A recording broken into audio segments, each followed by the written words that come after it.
Ingin tambah ilmu dan wawasan Islam meskipun di rumah aja? Yuk like dan follow fanpage terbaru Buya Yahya Official. Sebar seluas-luasnya agar semakin banyak yang mendapatkan manfaatnya.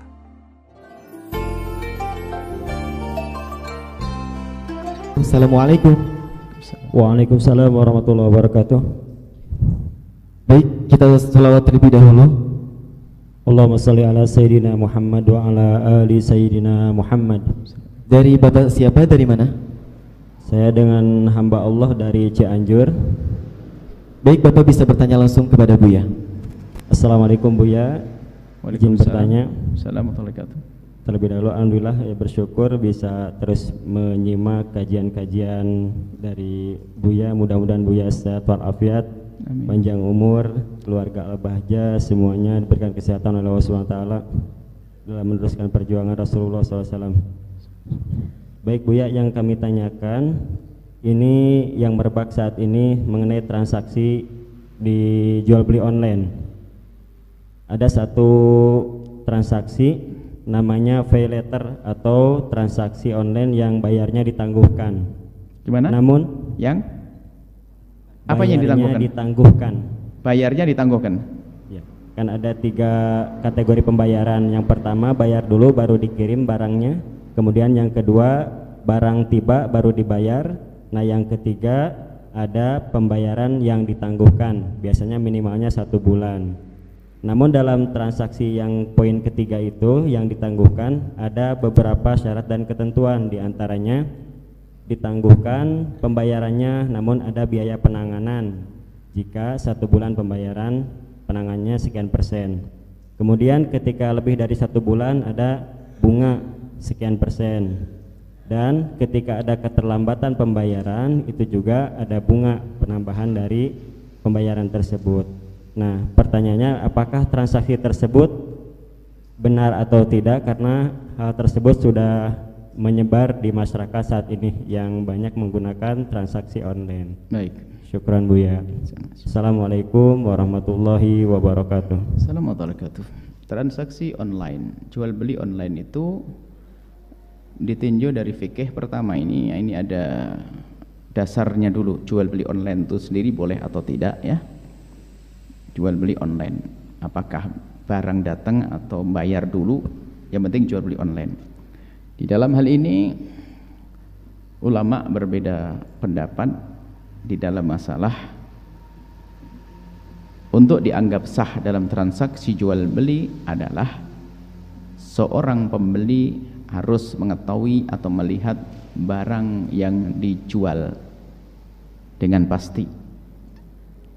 Kalau kita membeli sesuatu yang tidak pernah kita lihat, bai' majhul, maka tidak boleh. Itu dalam madhab kita Imam Asy-Syafi'i. Maka dari sini kalau kita transaksi online, jual beli online, menurut madhab Imam Syafi'i tidak sah.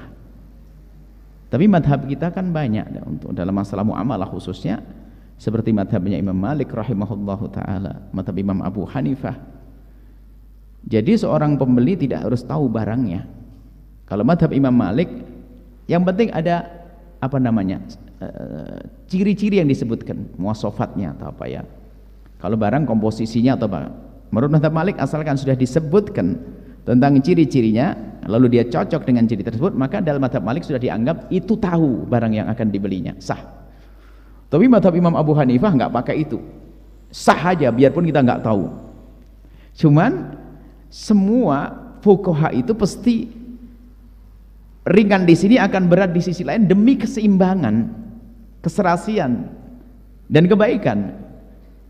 Nah, di dalam madhab Imam Abu Hanifah dan juga madhab Imam Malik itu, setelah transaksi seperti itu diperkenankan, maka ujungnya juga akhirnya sama dengan madhab Syafi'i. Ujungnya apa dalam madhab Hanafi? Harus ada khiyar. Jadi biarpun madhab Hanafi, saya beli sesuatu nggak tahu barangnya kayak apa, yang penting beli oke. Tatonya setelah sampai kepada saya barangnya nggak sesuai, maka saya berhak untuk membatalkan. Khiyar, kalau memang tidak sesuai. Jadi khiyarnya di sini baru memilih cocok atau tidak cocok, cocok tidak cocok. Nah, kalau nggak cocok, ya kalau nggak cocok Anda berhak untuk mengembalikan. Kalau nggak, ya suka-suka urusanmu. Jadi dari madhab Imam Abu Hanifah seperti ini. Jadi kesimpulannya bisa kita ringankan, mudahkan, bahasanya bisa saja dalam jual transaksi, tapi semua harus waspada, hati-hati, jangan ada yang saling membohongi ya, harus ada. Jangan sampai nanti hati kita menjadi marah dengan seseorang. Oh dibohongi, di fotonya bagus, tatonya datang setelah datang nggak jelas ya, salahnya sendiri kamu. Dibohongi ya kalau pakai foto saja. Ya. Dibohongi kalau pakai foto saja. Kemudian baik, anggap saja kita mengambil pendapat transaksi online adalah sah. Nah, sekarang berkembang kepada model yang lain. Setelah disahkan di sini akan berkembang cara transaksi. Transaksi dengan pembayaran nanti atau barang datang lalu dibayari. Bahkan ini semuanya perlu kejujuran dan ini sangat mendukung apa yang dikatakan Imam Malik dulu. Cocok dulu barangnya. Barang datang cocok baru dibayari. Kalau nggak cocok ya enggak. Lah jual beli barang semacam ini adalah sah asalkan bukan emas dan perak yang diperjualbelikan atau yang semakom dengannya seperti uang. Jadi jual beli emas dan perak nggak boleh, karena jual beli emas dan perak di samping transaksi harus kontan, penyerahannya harus seketika itu juga. Tapi kalau menerima barang dulu kemudian bayarnya nanti, nggak sah kalau emas dan perak, masuknya riba. Baik. Kemudian ada lanjutannya, model yang lain lagi adalah bayarnya boleh bulan depan. Barang datang sudah kita pakai, bayarnya bulan depan. Kalau bulan depan ternyata nggak bisa bayar, maka terserah bahasanya cantik-cantik. Nggak tahu tadi apa katanya tambahannya? Nggak, dia nggak nyebut bunga. Kalau bunga jelas itu bunga kan. Nggak, bahannya apa? Boleh terserah pokoknya, dikasih nama si cantik, si jelita, si ini sama saja, bunga. Itu tambahannya, dikasih nama yang bagus-bagus. Lah itu karena apa? Permasalahannya barang setelah saya terima, saya punya utang uang, utangnya ditambah, makanya riba. Ribanya di sini jatuhnya. Kecuali dari awal sudah ada transaksi, dikasih tambah tempo, ditambah tempo dan ditambah nilainya, seperti orang kredit. Mobil ini saya jual kredit kepada Anda dalam tempo 1 tahun. Kalau Anda bayar kontan sekarang 50 juta, tapi kalau 1 tahun 70 juta. Ini dalam penawaran. Lalu Anda mengambil, saya bayar 1 tahun, kemudian setelah 1 tahun 70 juta. Asalkan transaksinya Anda memilih salah satu dari 2 harga, ini bukan yang dilarang seperti kesalahpahaman sebagian orang dipikir ini menjual dengan 2 harga. Oh tidak. Kalau saya menawarkan barang saja saya dengan 5 harga, kemudian kesepakatannya 1, ini jual beli dengan 1 harga. Contoh, kalau kredit 1 tahun 70 juta, 2 tahun 80 juta, 3 tahun 90 juta, 4 tahun terus. Pilih mana? 1. Saya yang 5 tahun 100 juta. Oke, pilih. Berarti transaksi 1 harga, bukan dengan 5 harga itu. Nah, kalau begini, kalau misalnya ada transaksi tempo itu tambah, kemudian dari awal sudah disepakati, tidak disebut riba. Misalnya tadi sudah bayarnya 2 bulan deh, cuman kalau bayar 2 bulan harganya beda dari awal transaksi. Berapa? Kalau kamu bayar sekarang harganya adalah 100.000. Kalau 2 bulan 250. 3 bulan 300. Wah, kalau sekarang nggak punya duit 3 bulan aja deh, karena kalau saya bisnis kan kayaknya jalan ini. Oke, saya ngambil yang berarti kayak bayarnya nanti saya mensepakati harga 300.000 tapi 3 bulan.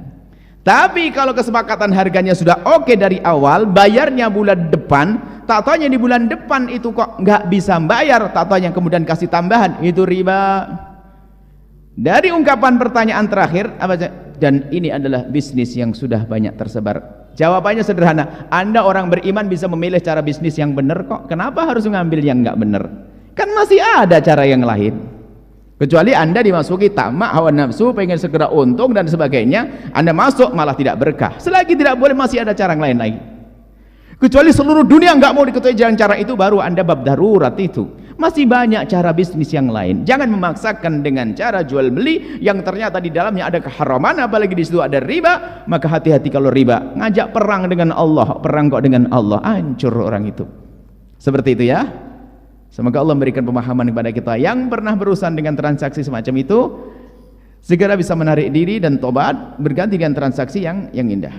Nah, kalau sudah punya niat begitu, ya sudah. Berarti Anda itu niat melarat betul. Maksudnya begini, ya sudah saya bayar bulan depan. Kalau nggak bisa gimana? Ya nggak apa-apa ditambah. Oke lah. Berarti Anda niat nggak bisa bayar. Kalau saya pengen kontan begitu. Ya Allah berikan saya punya duit bisa bayar kontan begitu. Jangan niat menjadi orang punya utang. Baik, yang jelas kalau ada tambahannya setelah itu hukumnya riba. Karena dia menambah hutangnya. Karena barang saya terima, saya punya utang membayarnya. Jadi tanggungan saya. Kemudian karena tambah tempo ditambah lagi, maka itu riba. Di situ wallahu a'lam bishawab.